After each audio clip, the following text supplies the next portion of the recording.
Bonjour, nous continuons donc notre réflexion sur l'accompagnement et notamment aujourd'hui nous allons voir l'accompagnement d'un proche malade et ou en fin de vie.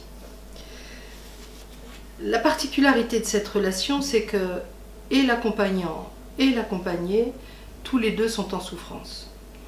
L'un parce qu'il fait face à un problème de santé important, et peut-être il fait face à la fin de sa vie, et celui qui accompagne, bien sûr, est en souffrance de voir l'autre souffrir, de voir la personne que l'on aime souffrir, et aussi de s'inquiéter de la séparation à venir, éventuellement. Donc, il y a nécessité déjà de comprendre, pour celui qui est malade, quel type de souffrance il peut rencontrer. En fait, on pourrait dire qu'être malade, c'est vivre une série de deuils assez importants. Déjà, le tout premier deuil qu'il a fallu traverser, c'est le deuil de sa bonne santé. Ça, c'est étonnant parce que quand on est en bonne santé, c'est normal et on oublie la plupart du temps de se réjouir d'être en bonne santé, de pouvoir être autonome, de pouvoir faire ce que l'on souhaite, quand on veut, etc., etc. Et le fait d'entrer dans le statut, entre guillemets, de malade, tout à coup nous rend dépendants des autres, dépendants des situations, et parfois on perd même une certaine forme d'autonomie, ne serait-ce qu'une autonomie physique, mais aussi une certaine autonomie, relationnelle. C'est-à-dire, étant en dépendance et étant par exemple hospitalisée, je ne peux plus faire ce que je veux, ni être en lien avec les personnes que je veux quand je veux. Je suis contrainte par la situation. Et donc, ce premier deuil qui a été traversé a été suivi de toute une autre série de deuils qui est, en fonction de la pathologie, bien évidemment, l'image du corps. Certains traitements peuvent nous faire grossir, d'autres vont nous faire... des pathologies vont nous faire maigrir, donc on n'a plus tout à fait le même corps. Peut-être on a été opéré, peut-être on a perdu nos cheveux, peut-être il peut se passer beaucoup de choses par rapport à l'image corporelle, et bien souvent c'est quelque chose qui n'est pas bien vécu. Autre chose qui est souvent mal vécu également, c'est la possibilité que nous avions, quand tout allait bien, d'être autonome au niveau de la gestion, on va dire, de notre corps, que ce soit par rapport à la nourriture, que par l'élimination des déchets, si on peut dire ça comme ça.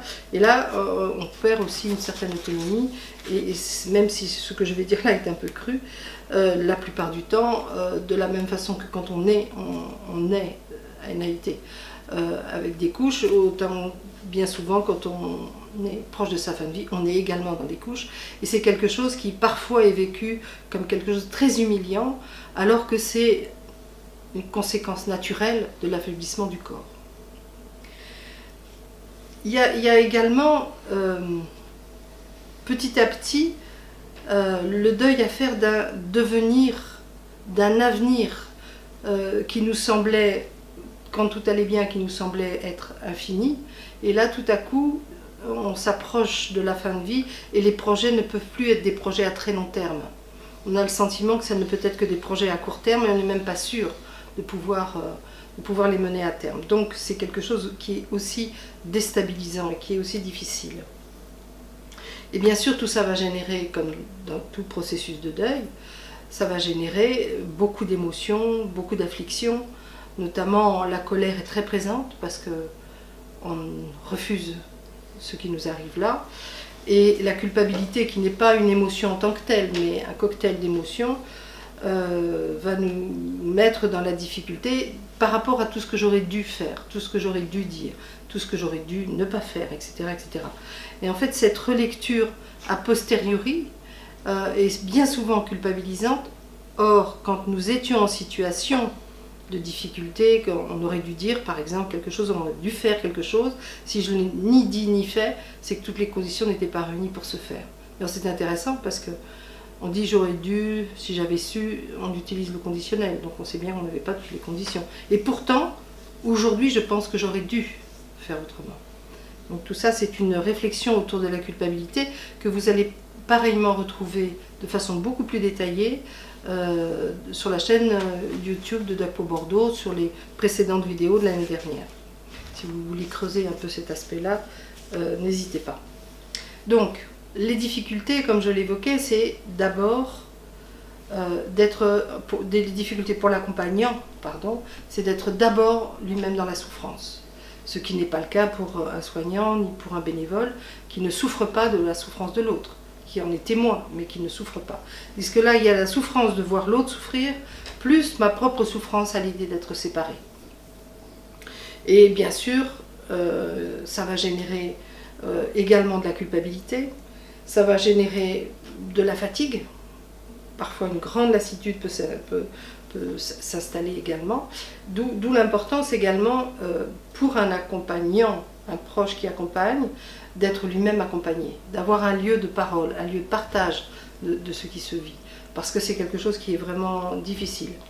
Et notamment pour l'avoir entendu plusieurs fois, quand la fin de vie est douloureuse, quand la fin de vie est difficile à vivre pour l'un comme pour l'autre, il y a toujours un moment où l'accompagnant est amené à penser « faut que ça s'arrête, faut que ça s'arrête ».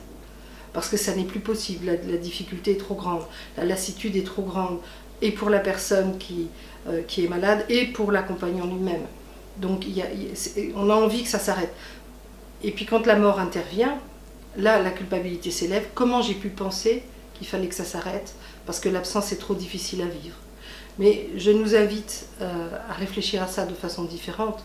Quand je pensais il faut que ça s'arrête, je ne souhaitais pas la mort de l'autre. Je souhaitais que sa souffrance s'arrête. C'est pas la même chose. C'est-à-dire qu'on est là dans une relecture qui est erronée, en ce sens que je me dis comment j'ai pu souhaiter sa mort, or c'était pas ça. C'était l'arrêt de la souffrance que je souhaitais. Donc c'est pas la même chose. Et cette question un peu délicate amène parfois dans le vécu du deuil quelque chose de plus difficile. Donc voilà, cette proposition de clarifier ça, de voir ça en se faisant soi-même accompagner me paraît vraiment nécessaire.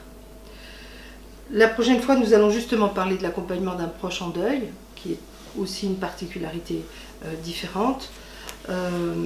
Et donc je nous invite à creuser, à réfléchir à ces différents aspects de l'accompagnement, que ce soit en tant que soignant, en tant que bénévole, en tant que proche parent, et quel que soit le lien de parenté que l'on a établi avec la personne, d'être attentif à ne pas exiger de soi plus que ce que l'on peut vivre et donner.